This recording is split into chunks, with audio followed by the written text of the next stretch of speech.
In this week's episode, you get to hear Daniel and me speaking to none other than Kane B. So Kane runs a YouTube channel, which is a fantastic philosophy channel looking at a wide variety of topics and ideas within philosophy. And Daniel and I wanted to have Kane on to begin to talk about philosophy, Christianity, morality and free will. And this conversation tackles all of those in a really interesting way. There's a moment in this conversation where Daniel asks a question and Kane doesn't get it. And it was a really refreshing moment for me to be able to reflect that sometimes the way that we view Christianity or the way that Christianity makes sense to Christians just doesn't resonate and doesn't sink into those that haven't been within that worldview. And yeah, Kane being heavily within philosophy and finding the question itself to be confusing, as I've already mentioned, was extremely refreshing because it helped me to see that there are those that haven't gone through the same sorts of religious traps and trimmings that we as ex-believers might experience or have gone through. So yeah, wherever you are in your journey with faith or outside of faith, every now and then someone says something that, that makes you go, what? That doesn't make sense. And it was Kane doing that in this episode that really got me to a point of understanding that there are those outside of Christianity, that some of the things within Christianity just don't make sense. Just a side note about the audio in this episode, Kane B is wearing a microphone attached to his shirt, which you're going to hear him tapping every now and then. So the clicks and the little noises that you hear is essentially that Kane is just either tapping or pulling the wire by mistake on his microphone. There's nothing I can do to remove that from the audio. So you're just going to have to live with that. But I don't think it distracts or takes away from anything that Kane's saying whatsoever. Anyway, don't forget to like, subscribe and hit that notification bell, and I hope you enjoy this conversation with Kane B. Cheers.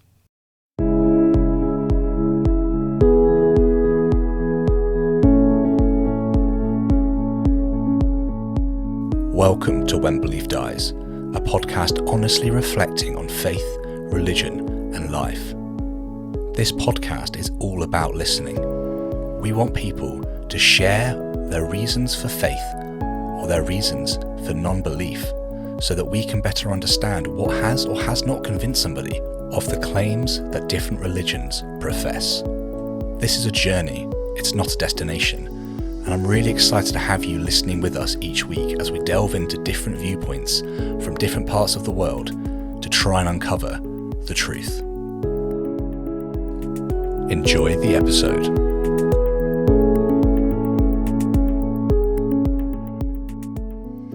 Hello, and welcome to another episode of When Belief Dies. My name's Sam. Today I'm joined once again by Daniel. How's it going, mate? It's going well, Sam. A cracking day. Fantastic. And we're delighted to announce we've got Kane B with us today. Kane, how are you doing? Hello. Yes, I'm very well, thank you. Fantastic.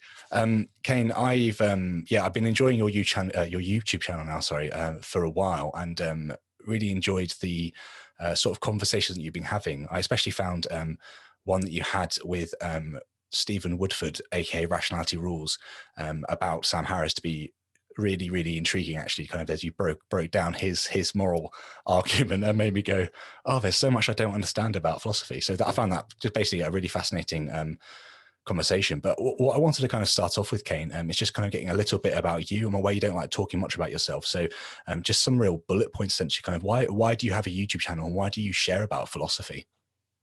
Okay, yeah. I mean, I don't mind talking about myself. I just don't know if it's like something I'm that good at. But so I'm a philosopher, I guess. I mean, I'm doing a PhD, coming to the end of my PhD now. So I've been doing this field for a while. And yeah, I mean, I guess if anybody knows about me, they'll know about me through the YouTube channel, as you mentioned. Why did I do it? I think it was just because I've always had the belief that the best way to learn something, to learn a topic, is to figure out how to communicate it to other people. And so I think that was one of the main things that got me started on it, was just that I found that, writing out my thoughts in such a way that I I was imagining it in my head at first, just like, okay, I'm just going to imagine communicating this to other people. And then I realized, all right, well, I've got all of this material. Why not communicate it to other people and put it online? And so that's how it started. And yeah, there's a lot of, it started out as just like lecture videos introducing particular philosophical topics. I've tried to expand out a little bit more into, discussions, and I do some videos where I express more of my own views. But I think that answers the question, does it? Yeah. Yeah. No, that's fantastic. And I guess it'd be really interesting to kind of hear then a bit about what philosophy is to you and means to you, and why you're doing it. I guess I know kind of you've at least alluded to a couple of times how sorts of ancient philosophers, kind of Aristotle, Plato, that sort of age of philosopher, kind of don't really tick the boxes for you, but you find more kind of current or modern philosophy really does spark something new. And I'm very much aware for a lot of our listeners, they might not necessarily understand the differences or kind of understand why somebody would want to do philosophy. So would you mind kind of touching on that for us? Oh, okay. That's a okay. There are actually a couple of questions there, because you ask like for the difference between what like ancient and modern philosophy, and also why would somebody want to do it. So I should just say, like, my it's not like I have a problem with ancient philosophy or anything like that. It's just I personally have always been more interested in more modern work, and I think the reason for that is that when I came into philosophy, one of the things that really intrigued me about it was I was always interested in the question of like how like, the limits and scope of our knowledge. That was always one of the things that I was most interested in. Was I want to know, like, how much can we know about the world, and what are the limits of that? What sorts of things do we know about the world? And I think that coming at it from that sort of angle, I was just always more interested in more contemporary work, because contemporary work is more likely to engage with, the sciences, for instance, which I think if you want to know what the world is like, then science is a very good place to start. Obviously, when you go back to people like Aristotle, I mean, I don't mean to insult them, but just because of the circumstances, they just didn't know as much. So I think because I was always more interested in the more like scientific side, I'm just more attracted to contemporary work for that reason. As for why people might be interested in philosophy, I mean, that's a difficult question to answer. I think that a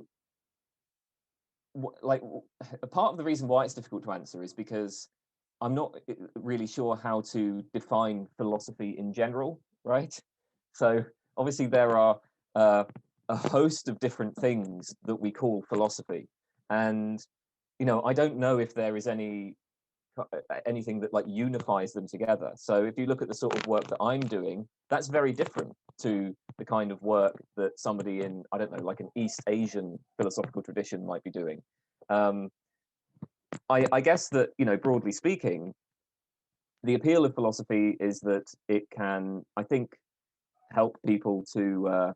There's a nice phrase which comes from a philosopher called Wilfrid Sellars, where he says that the goal of philosophy is to understand how things, in the broadest sense of the term, hang together in the broadest sense of the term, which is maybe a bit vague, but I think that's actually a good way of putting it. That when we do philosophy, we sort of step back from the things that we engage in everyday life. Like we do various things. We have all of these practices in everyday life. Like we have the practice of science, we have the practice of morality, like making moral judgments. We have practices like mathematics. Philosophy kind of steps back and like asks for each of those practices, okay, what kind of knowledge do they generate? What's the sort of practical utility of them, etc. So I don't know. I guess that's going to be appealing to some people, but not to everyone. But that's okay. Doesn't have to be appealing to everyone.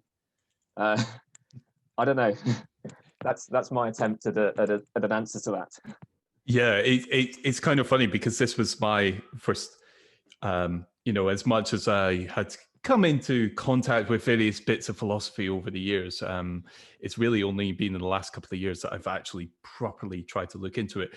And it does feel like, oh, within this bucket is this massive range of different fields of inquiry and different questions, and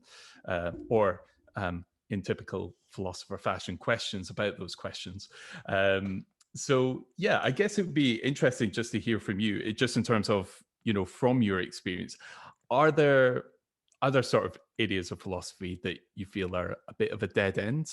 Are there areas that you feel like are helpful for sort of the experts or who are really willing to go into it? And are there areas which actually are helpful for everyone? And actually, you kind of wish everyone sort of had an awareness of that, that people grappled with on a more regular basis. Okay, yeah. So in terms of areas that are helpful to experts, but that maybe wouldn't have such broad appeal, I think there's a lot of work in philosophy of language. Philosophy of language concerns questions about the nature of meaning and reference, and for various reasons, that became really important to like professional philosophy over the 20th century. Now, we can debate about whether or not that was actually worthwhile, but it's like certainly one of those things where if you're going to get into philosophy academically, you just need to know about it in order to understand what happened in professional philosophy over the 20th century. I don't think that kind of thing is going to be all that important, like to just average people. But I think the areas, I mean, I don't know, maybe it's kind of an obvious answer, but I think, ethics, political philosophy, these are things that we are probably going to want to like engage. I mean, these are things that people do engage in, right? Is maybe the way to put it. Everybody, pretty much everybody, has this just natural inclination to make moral judgments. Everybody's going to have political views, right? So insofar as philosophy can help to clarify our thoughts and sort of show us the space of logical possibility in these areas, it's going to be something that's useful for people to engage in. And then again, as I say, I work in philosophy of science. I think that insofar as an institution like science is, it's something that plays a really significant role in everybody's life.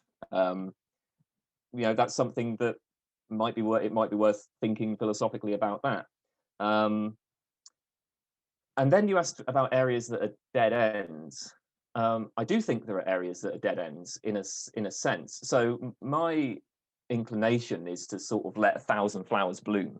I am totally cool with the fact that there are philosophers who have completely different approaches and completely different views from me, and I think that's worthwhile. But I do have my own views, and I do think that there are certain fields which I would consider to be fundamentally mistaken. So a lot of what is called metaphysics, I see as being fundamentally mistaken in this way, where metaphysics is the attempt to understand the underlying structure and nature of reality, I guess would be the simple way to put it, right? Your metaphysicians will talk about things like the nature of time and causality and the nature of the underlying properties of objects and those sorts of things. I tend to think that a lot of that work is mistaken. So yeah, I don't know if you want me to expand on any of that, but that's the brief answer. Yeah, no, that's really interesting because yeah, I've kind of in my early dabbling, sometimes it feels like metaphysics is kind of like a nose trying to figure out what a nose smells like. It feels building into itself and very, very confusing. I've started to try and engage with it because it seems like you can't escape it, but yeah, sometimes it does feel like a bit of a dead end. So I'm curious to find out, because obviously in terms of our podcast, it for both Sam and I as former Christians turned to atheists, Be really interested to hear your view, because obviously a big field of philosophy is the question of God, and you didn't mention which one of those three boxes that sort of question falls into. Where would you see that sitting in the field? Okay, yeah. So a great deal of the work that's done on God is within the field of metaphysics, because if you look at, for instance, arguments for God, um, uh, I mean, so just for instance, like, the argument that everything that begins to exist has a cause, the universe has a cause of its existence, that kind of argument, right? You're dealing with the uh, fundamental, like, nature and origin and structure of reality, right? So yeah, I mean, insofar as we're talking about the arguments for God, I think we're going to be getting into metaphysics. So, when I say that I see this uh, uh, kind of field as a dead end, I mean, you can probably guess that I'm not going to be all that sympathetic to the arguments for the existence of God. I mean, it wouldn't necessarily have to be metaphysics, have to engage in that, but I think that the problem is that if you're trying to provide a justification for why you believe in God, it looks like um, you're going to have to accept some very controversial metaphysical assumptions. And from my point of view, these are just things that we can't know. So when I say, I mean, I just gave this example of, like, the people who claim that everything that begins to exist has a cause of its existence. I would just say there's no grounds for accepting that kind of thing, that kind of claim. So yeah, I that's the, again, my very brief statement of my sort of position that I'm going to take. Yeah, no, that's super helpful. I think it'd be interesting as well to get your view then of obviously, kind of, we speak to Christians regularly on the show. There's Christians that listen to the show as well, and I think a lot of them would kind of probably hear what you're saying, just so you're aware, and say, well, kind of, you're not willing to engage with these questions. Therefore, how do you know that there is no God? I think it'd be really interesting to kind of hear kind of how you would take or create an argument for there to be no God. So almost kind of we're starting from the assumption that there is no God, which is actually the assumption that we're all taking anyway, which is completely fine. But obviously the Christians starting with the assumption that there is a God. So do you feel like that we should build a case for there being no God, or do you think that should be the sort of status quo that we then build our philosophy from? Like, how do you reconcile those two things? I mean, I don't know whether I would try to build a case that there's no God. A lot of it depends on what exactly you're taking the term God to mean, right? Because if you just mean that there's like a designer of the universe, or something kind of vague like that, then I'm like, I mean, I don't know. I mean, I'm quite happy to just be called an agnostic on that point. I would just say that, yeah, like the question of the origin of the universe, or the like fundamental ground of reality or whatever, I have no idea about that. So in that sense, I'm an agnostic. If we're talking about a God that's supposed to be omnipotent, omniscient, omnibenevolent, etc., that has all of those properties, and the claim is, and we're then adding the additional claim that we know something about what that God wants of us. Well, that's a different, that's a different matter entirely. On that point, I think that I would say that I am an atheist about that kind of God, but I don't know if, like, so in my case, for instance, I would just say, well, look, the sort of views that I have in various other philosophical areas just entail that kind of thing can't exist. So, for instance, as I mean, I don't know, we might end up talking about this more, but I'm a moral anti-realist. I don't think there are any moral properties. And I think that, that I have good reason to believe this. Well, if I have good reason to believe that, then obviously I've also got good reason to believe that there isn't an entity that is omnibenevolent, say, or that is benevolent, that has the property of goodness. Now, of course, that is not going to be remotely persuasive to somebody who's starting from the point of view of being a Christian. So I wouldn't offer that as like an argument against their position if I was trying to persuade them, because I assume that if you're a Christian, then you think that there are moral properties, right? But again, like it just in terms of like my own views, that's going to, because I'm committed to that position, I'm also going to be committed to there being no God in that sense.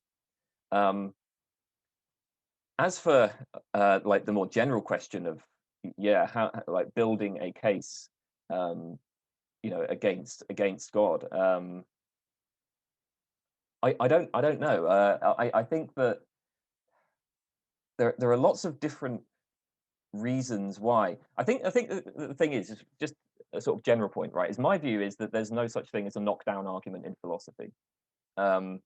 Whenever we're engaging in philosophy, we're always just considering like a whole bunch of different reasons and weighing them up, you know, and then it's like 10 reasons on this side and 10 reasons on that side.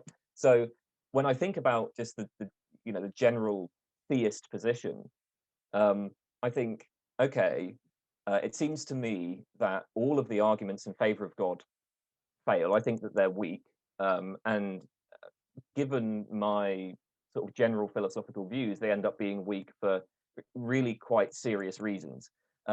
Secondly, if I were to postulate a God, I've now got a whole host of problems. Like, you know, there's problems with like the paradox of omnipotence, for instance, or there's problems, you know, reconciling God's foreknowledge with free will, right? So we've now got to answer all of these problems, and maybe there are answers to them, but the point is that the minute you postulate God, right, you're taking on a pretty significant explanatory burden to explain all of these problems.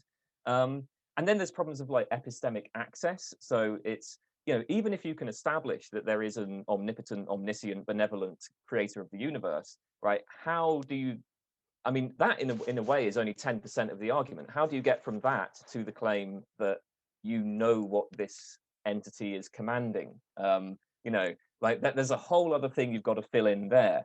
And then there's just, I guess, I see the whole God hypothesis as just having like a lack of explanatory value.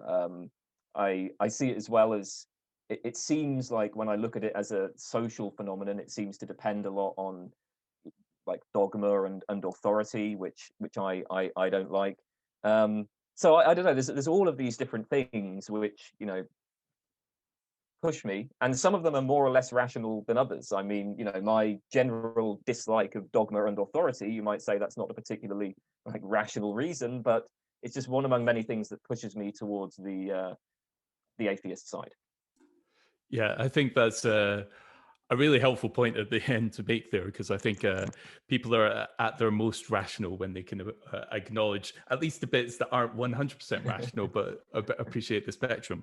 And I guess it's really interesting. You made that point about epistemic accessibility. So, you know, how can we actually know who God is? And I guess it would just be interesting because I guess you kind of touched on sort of a bit of your broader philosophical views there as well, just in terms of and sort of the one of the initial driving questions for you in terms of how much can we know about the universe, how much can we know about anything, and obviously in this question, well, how much could we then actually know about God through if he is not entirely apparent, especially to our experiences.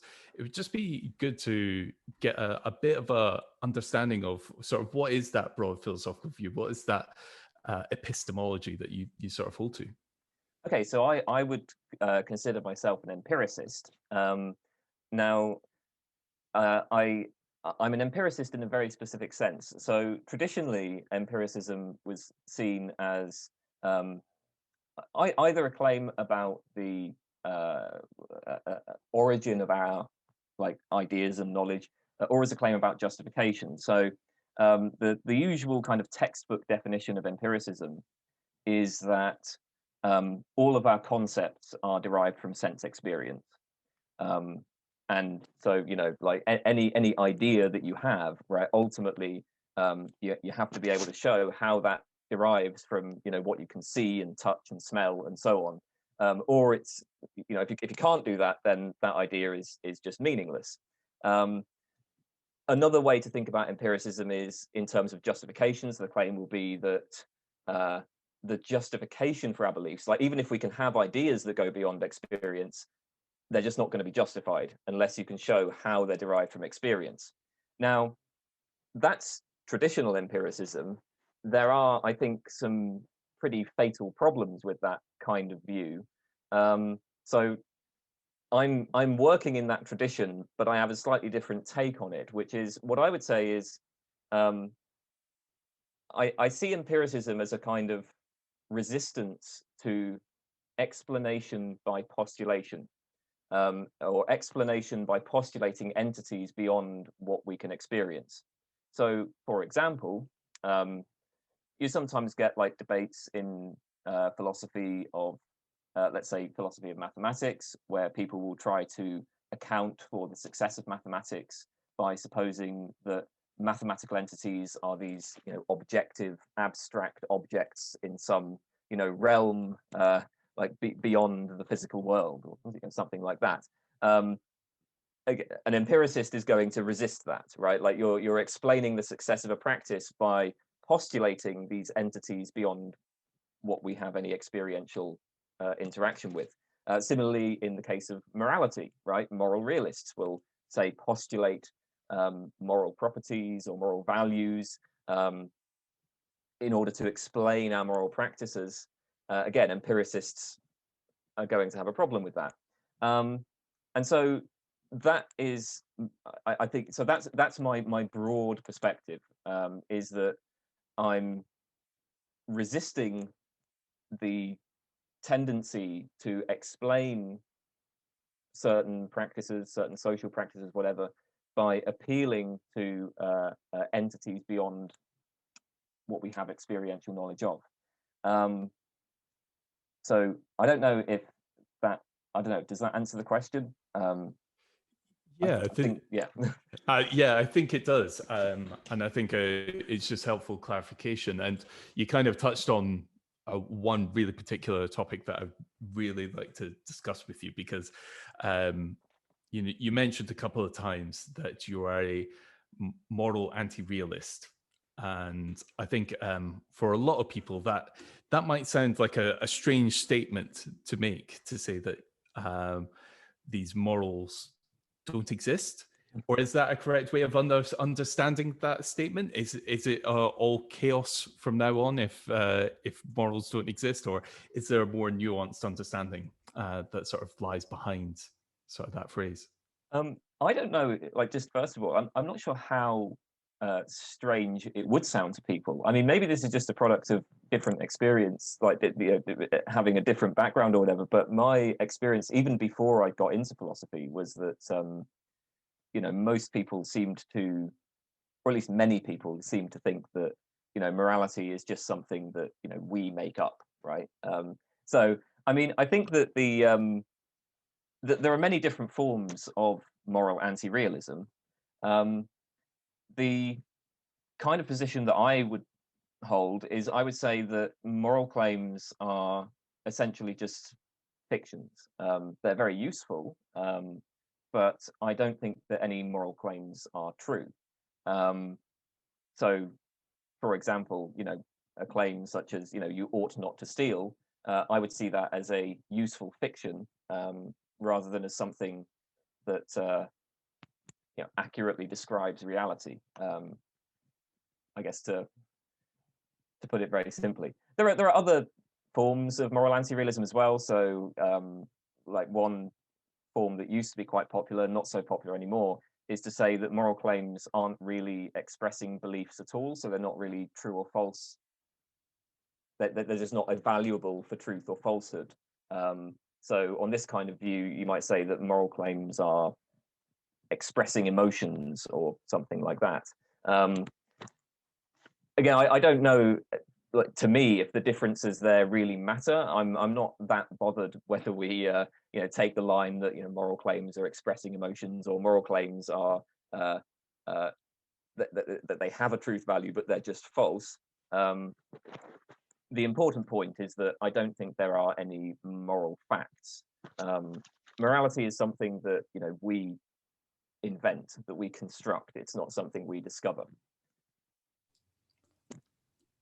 That's really interesting. I think this feeds in for me a lot to the sort of objective subjective viewpoints within morality and within the sorts of constructs that help us to get to decision points almost. So I think for me, for instance, I would say, you know, stealing is wrong, and I would say that that's because I'm involved in a social contract where I don't want my shit to be stolen and you don't want your shit to be stolen, so let's not steal each other's shit, essentially. And obviously some people go, actually no, I don't mind stealing other people's stuff, I'm going to go steal it. And we kind of we invent prison, we invent sort of laws and stuff to help us to kind of live within this sort of social construct that we've all created, essentially, where we're all believing the same sort of contracts, but it's not necessarily true in an objective sense.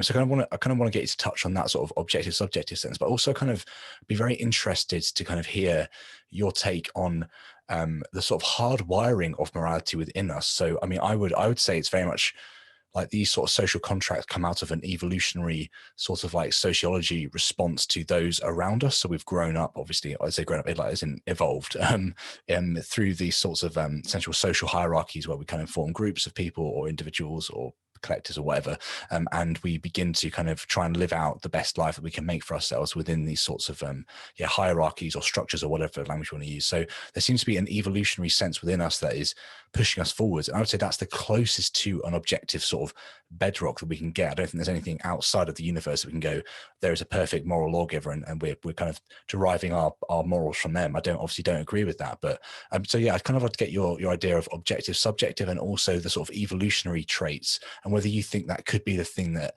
is the closest to a bedrock we can get to. Yeah, I mean, a lot of what you've said there, as I see it, is entirely compatible with a kind of anti-realist approach. I mean, so just to be clear, you know, when I use the example of you ought not to steal, I'm totally cool with endorsing that. Most of the time, there are circumstances where I don't mind if people steal, but the general idea that you ought not to steal is, yep, good. But I just wouldn't say that it is true. So I think that where it seems to me that the real kind of key point where realists and anti-realists disagree, at least as in terms of how philosophers tend to use these terms, is that when we say something like you ought not to steal, it seems like we're not just, you know, making a claim about you know, what would benefit you or what would best satisfy your desires or something like that. Obviously, you know, if I say, for instance, I don't know, if you want to stay warm, you should put on a jacket because I can see that it's getting colder, and you know, I know that by putting on a jacket that will keep your body temperature up, right? I can say something like that, and if it is indeed the case that you want to stay warm, then you know, I've now given you a reason to put on your jacket, right? So this is what we'd call a hypothetical imperative, right? If you want X, then you ought to do Y. In the case of something like you ought not to steal, we can make those sort of hypothetical imperatives. We can say, if you don't want to be punished, you ought not to steal. But that misses something which seems to be essential to moral thinking, because it seems like, you know, even if you could get away with it, even if it would satisfy all of your desires, even if there was no risk, you still shouldn't steal. And if you don't like the stealing example, then you know, come up with it, like torture a child, right? Even if it would satisfy all of someone's desires to torture a child, even if there's no risk to them doing it, they still shouldn't do it. And we feel that really strongly. So morality has this feature where it is categorically normative, which is to say it's binding upon us regardless of what our desires are. Or morality gives us reasons for action that are independent of our desires. And like, this is the thing I think that a lot of anti-realists find quite puzzling about morality. It's like, well, what on earth could that be? What could that consist in? So yeah, like, I'm perfectly happy to make moral statements, but ultimately I don't think that there is anything that can that can play this role of being binding on us regardless of our desires. And so that's why, well, that's one reason why I'm a moral anti-realist.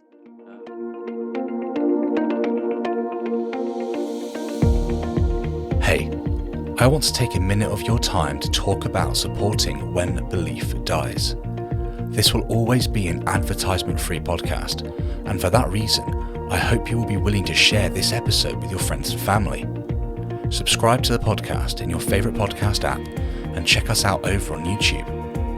Finally, I want to ask you to consider supporting the show financially. You can support the show on Patreon with a monthly gift or a one-off donation via PayPal. Everything that you give goes directly towards running and improving the blog and podcast. Take a look in the description for all the links, and thank you for supporting the show. Right, let's get back to this week's episode.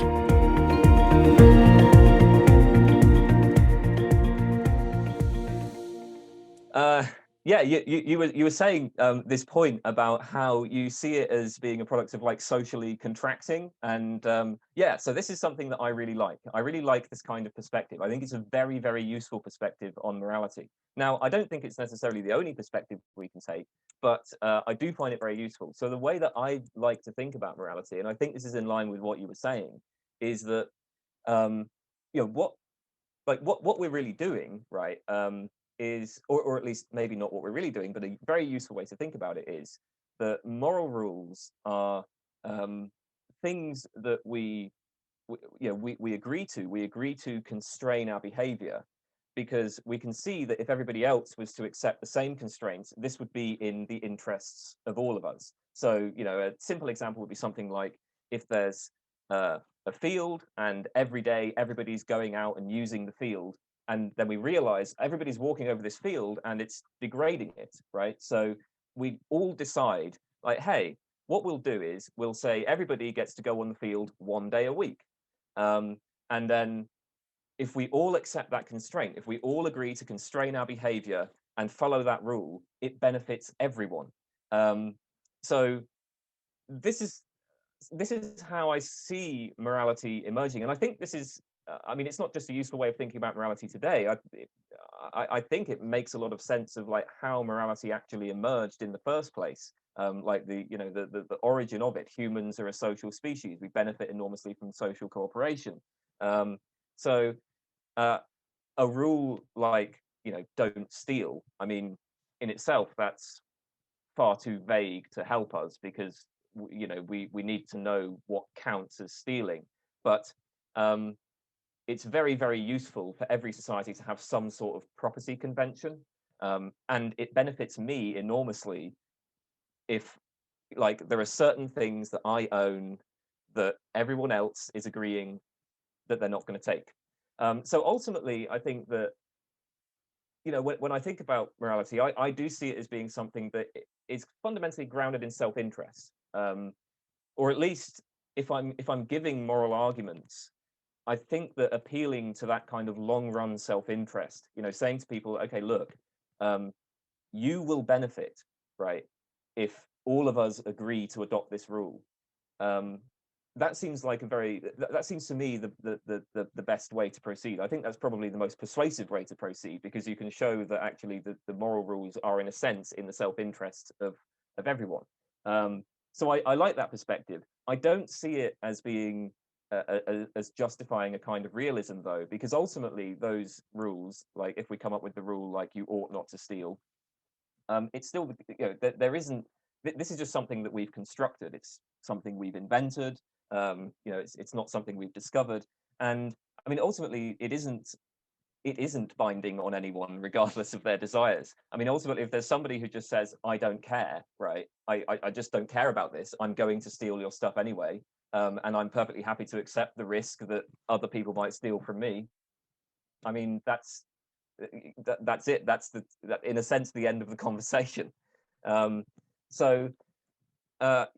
I do I think share your intuition that that kind of socially contracting moral rules is a useful way to think about it. That was what I was going to say. Yeah, that's really interesting stuff, and I like the fact you've made that distinction almost of, um, as opposed to sometimes using that term of realism, anti-realism, almost that discovered versus invented. Mm. Because I think sometimes that's a sentiment that anti-realism just is promoting chaos, which I think there's a lot of nuances within it that don't necessarily go down that line.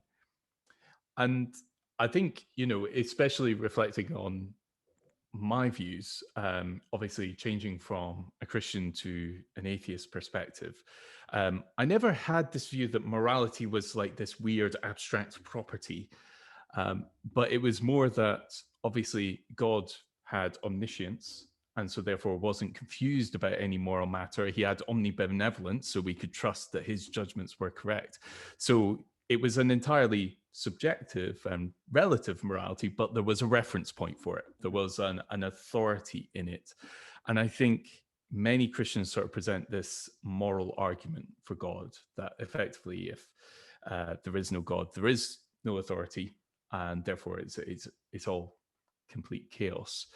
And I'm just curious to hear your views on a particular sort of an implication of this in terms of retribution, sort of punishment for doing wrong, versus some consequentialism sort of viewpoints that exist in sort of the idea of justice in terms of sort of looking at the situation overall and trying to reduce the amount of harm or the amount of suffering that exists in the situation, sometimes using punishment as deterrence or things like that, but not actually enjoying punishment for punishment's sake.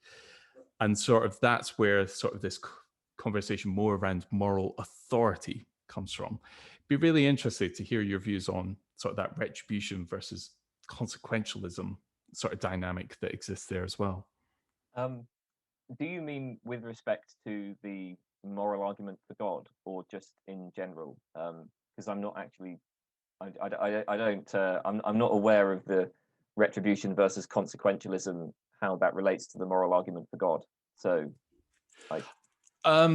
So to explain a little bit more my thinking there, in terms of if morality is real, we have justification for punishment for someone transgressing against the very real moral property.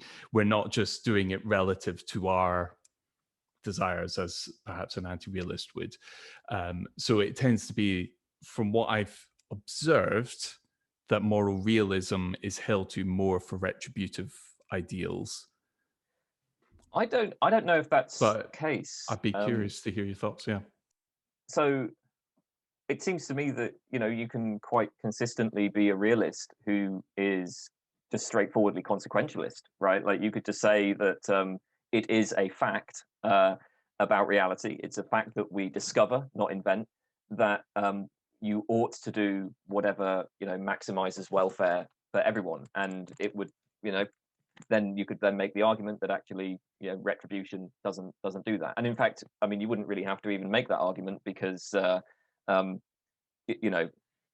the whole point of retribution, insofar as like seeking a kind of balance or whatever for things that have happened in the past, is in conflict with that purely forward thinking in the sense that it's concerned only with what happens in the future, consequentialism. And similarly, like it's totally possible to be an anti-realist who favors retribution. I don't. So I don't know. I don't know if there's a connection there that I see. Maybe it's the case that for one reason or another, most realists do lean towards retributive views, but I'm not sure if that's true among philosophers. I think I don't know. I don't know. I don't see a connection between those sorts of views. Yeah. Okay. That's really interesting, because I kind of agree that they're sort of logically not connected.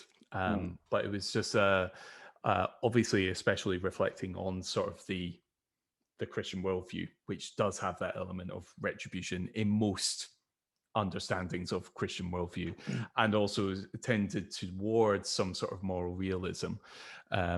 Whereas now on the other side of it, tending to find more atheist worldviews tend to revolve around an anti-realist position and tend to revolve around a consequentialist position, whether there was some sort of inherent sort of connection in terms of the authority that realism provides that could justify retributionism. But I feel like in the case of something like Christianity, I would have thought that the explanation would probably just appeal to like the kind of historical factors and like social circumstances in which it arose. Like, now that you've said that, I see what you mean. I think that, I've also experienced this. Like, people who are atheists or who are naturalists or whatever will be more inclined towards something like consequentialism. But I think part of the reason for this is that, okay, let's say that you're a utilitarian and you say that the greatest happiness, so the right action is whatever maximizes happiness for all. Well, the thing is that like, as long as you're willing to accept that, right, as a principle, then you actually have, first of all, a kind of entirely naturalistic ethics, insofar as happiness is something that we all agree like actually exists, right? And it's also something that we do have some ability to measure. We know what sorts of causes bring about greater happiness. So that like sort of fits quite naturally with that, secular naturalistic worldview. If you want to talk about like retribution and desert, right? Like, so somebody's committed a crime and therefore they, deserve to be punished, or that it's almost invoking like an idea of imbalance, as it were, or like, like they've done something bad, and so we have, by doing something bad to them, that somehow eases the balance. I don't know. It's much more difficult to understand what those sorts of properties would be in a naturalistic worldview. So yeah, I guess there's perhaps a connection in that sense. Yeah, interesting thoughts. Sorry, bit of a tangent to have gone down. It's no problem. I don't mind. Well, sorry, I hadn't, like, as I say, really encountered that before. So yeah, I don't know if that's just off the top of my head as an explanation, but I think it's really helpful. I think what just reflecting on it, what I can kind of see though is that it's almost like an alien idea about how Christianity does actually kind of warp people's minds around this sort of idea of judgment. Anyway, but we can part of that, but it's really interesting to kind of see you kind of just not understand it to start with, because for so many people they're literally living it day in, day out. It's that kind of weird. It's just nice actually, and just a very different take, which is just fantastic. So thank you for that. Speaking of tangents, I thought it'd be really interesting to just get your take on massive subjects. So yeah, here you go. But free will, essentially, kind of try and understand what your thoughts are on free will. Do we have it? Do we not have it? I can kind of see basically no free will and anti-realism going together, but maybe not. Maybe I just don't have the whole picture. So what are your thoughts on free will, Kane? So I think that they might go together in a sense, which is that if we're moral, so this is very, very controversial, but one intuitive like take on morality is going to be that, well, first of all, to say that you ought to do something implies that you can do it, right? So to say that you ought not to steal implies that you have the ability not to steal, or to say that you ought to give money to charity implies that you have the ability to give money to charity. If you then just deny that there's free will, then actually you can only do what you in fact do. You don't have the ability to do anything else. You don't have the ability to do otherwise. So in that case, it looks like well, I mean, it wouldn't really make sense to say that like you ought to do only what you ever actually do. I mean, that's not a particularly substantive moral uh, view. So yeah, certainly I think that if you deny the existence of free will, that may well give you reason to be an anti-realist. Again, this is very controversial, but I do think there's a connection there. Like our arguably it is essential to our thinking about morality that people have the capacity to make decisions. And that if we didn't have the capacity to make decisions, then like that it wouldn't make sense to say that people are morally praiseworthy or morally blameworthy, or that there's like moral constraints on our actions. So I think there is a connection. My own view on this, I I think that there is free will. I'm inclined to think there is free will, but in the sense that I think that we have a whole bunch of capacities that, when I say we, I'm talking about like normal adult humans. We have a whole bunch of capacities that distinguish us from inanimate objects and from other animals. So we have the capacity to reflect on our actions. I can do something and I can think about it later, and I can say, was that was that a good decision? Was that the right thing to do? I can do that. We have the capacity to like engage in kind of abstract thought. We have the capacity to engage in arguments about the actions that we perform. We can we can do all of these things, and my inclination is just to say, like, as long as you've got those capacities, that's all that you really need for free will.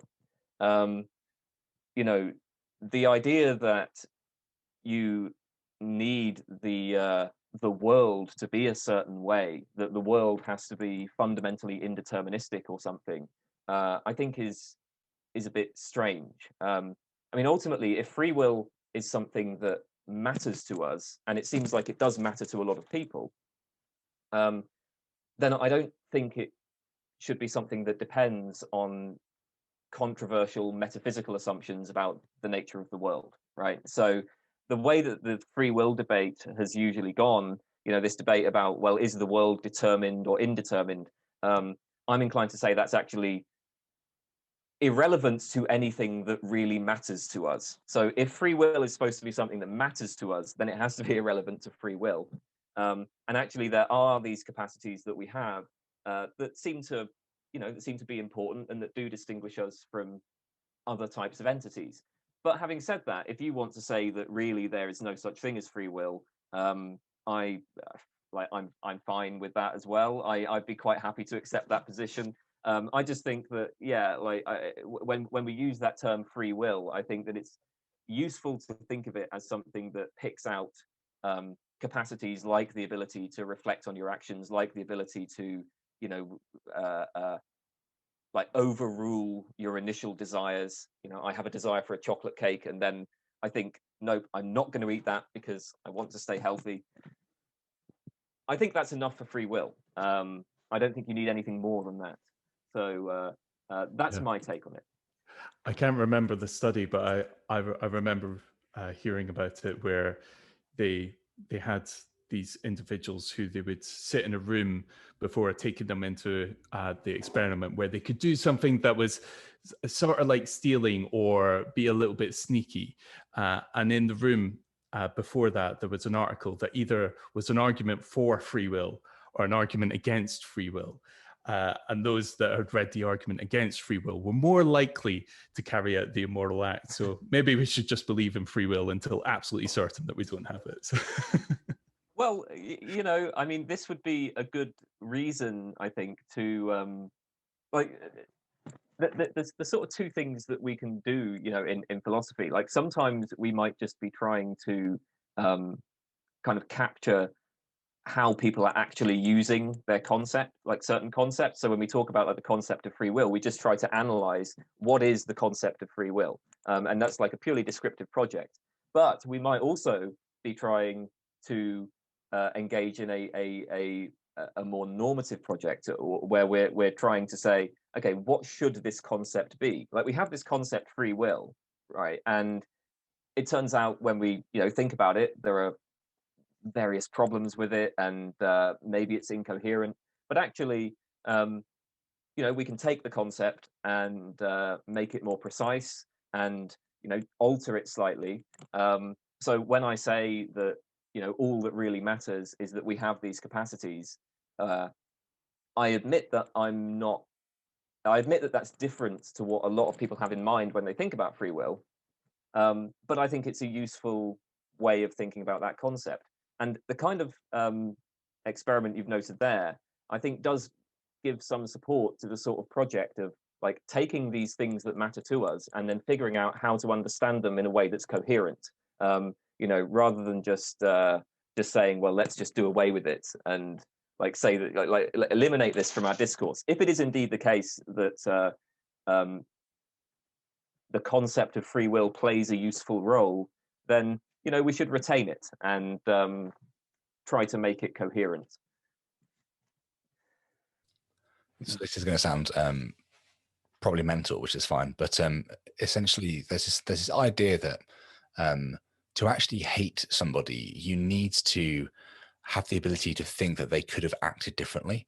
So if you can start to incorporate the idea that they didn't have an option in how they responded, given kind of what we believe free will to be, which is the kind of autonomous decision to be able to, or the autonomous ability to be able to make a decision regardless of restraints. So we can actually so essentially if we were to rewind the universe to a moment ago, I would have said different words essentially, and I wouldn't have fucked it up, which is just never going to happen. So basically there's this idea that you don't have the ability to hate somebody they couldn't have done otherwise. So you begin to actually see that, okay, sure, free will can grant you some things, but also losing free will can also grant you other things. And I think when we begin to kind of unpick it a little bit more, the kind of concept between decision making and having a ability to freely make a decision also comes into play. So a great example would be kind of like, to kind of pick two albums. You've got all the albums in the world you can think through to pick your top two albums, and you're going to just randomly pick two albums out of the top of your head. And then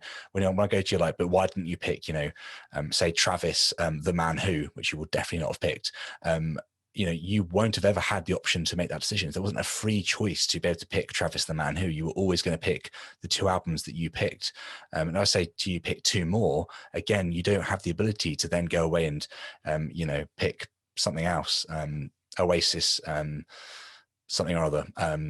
Definitely Maybe, or whatever album you want to listen to from Oasis. Like you just wouldn't have had the ability to pick that. There you go, to one Scottish and one English bands there. Anyway, so basically what I'm trying to get at with that is this idea that like losing the kind of classical concept of free will can grant you good things, I think, and also there just doesn't seem to be that position within us where we had the ability to make a free choice. We're definitely decision-making creatures. I think we're making decisions all the time, but it's the freedom within those decisions is always constrained and funneled. I don't know. I'm aware this is kind of a very abstract tangent, but any kind of like final thoughts on that, Kane? Yeah. So this, like, you may actually be right. I mean, it could be the case that thinking of free will is an impediment to things that we would value, and maybe we should just dunk it. So I don't know. But this point about how you said that the freedom is like channeled and funneled. I mean, I would be kind of inclined to say, what is it that you actually want here? I mean, because like one thing you might think is, okay then, right, if we're not going to be thinking of like if we're not going to think that free will is possible in a world where everything's causally determined, then is it a matter of like randomness or chance? But then it's hard to see how that would be in any sense an expression of yourself or your will as well. So like for instance, to take the example of picking the albums, imagine that it's the case that like the reason why I pick a particular album, like let's say I pick Frank Zappa's Joe's Garage, the reason why I pick that rather than an album by Derek Bailey is because in my head, just for some reason, like a particle decayed or like shot off to the left rather than the right. Okay, so the reason behind my decision there is just this completely random event, but I have no control over that random event. So I don't know, like that doesn't seem like intuitively to be any freer than the idea that I'm completely causally determined. So the point is that either way, right, whether the world is causally determined or whether the world has these random events going on in it, either way, it's difficult to see how you have like an autonomous decision over your own actions. And so maybe what we should conclude from this is just that, okay, the everyday colloquial idea of free will is kind of incoherent. You're not going to have that. You can't have that in any possible world. But what you can have are certain capacities, like the capacity to reflect on your own decisions and the capacity to overrule your initial desires. And you know what? Those capacities are really important. Like those really matter. They contribute enormously to our lives. So maybe that's all we should really care about. That's my take on it. And leave behind the metaphysics. Yes, exactly. Because whether you're saying that the world is causally determined or the world is indeterministic, you're making a metaphysical claim. And obviously, this is not something that I want to go in for. So when I try to think about things like free will, I want to do it in a way that doesn't depend on making those sort of controversial claims. Amazing. Kane, it's been so good to talk to you. I kind of want to make sure that before we let you go, we kind of understand, first of all, what your top 2 albums are, but also any sorts of book recommendations or where people can go to begin their journey, I guess, within philosophy. I know that I've already spoken to you. You recommended the book Think by Simon Blackburn. And then we actually ended up speaking to Simon Blackburn a couple of weeks ago, which was pretty cool. But yeah, anyway, it'd be really good to kind of get your thoughts on books for people to be able to go away and to begin to investigate this. And yeah, where people can find you online, if that's okay, to follow your work. Yeah, my channel is Kane Baker 91 on YouTube. If you just type in like Kane B philosophy, then come up. The books, well, I mean, you mentioned Simon Blackburn's Think. That is generally considered a very good introduction. For the things we were talking about, it's kind of hard to recommend stuff on metaethics because I don't think that there's a lot of there aren't a lot of introductions to metaethics that are like just presented at a sort of more popular kind of level. It's all much more technical. Andrew Fisher has, I think, quite a nice introduction to it, but I mean, it is like basically a textbook. So but yeah, so Andrew Fisher's contemporary metaethics, a contemporary introduction, I think is quite good. What other stuff did oh man, I don't know. I'm not good at thinking of things off the top of my head. And I haven't done philosophy of religion in a long time, so I can't. You'd probably be able to recommend better ones to introduce people to that field, actually. So, yeah, I'll leave that there.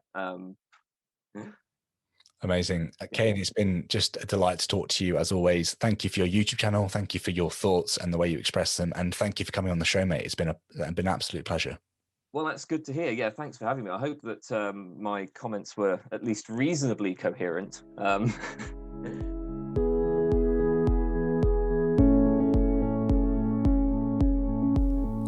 I hope you enjoyed this week's episode.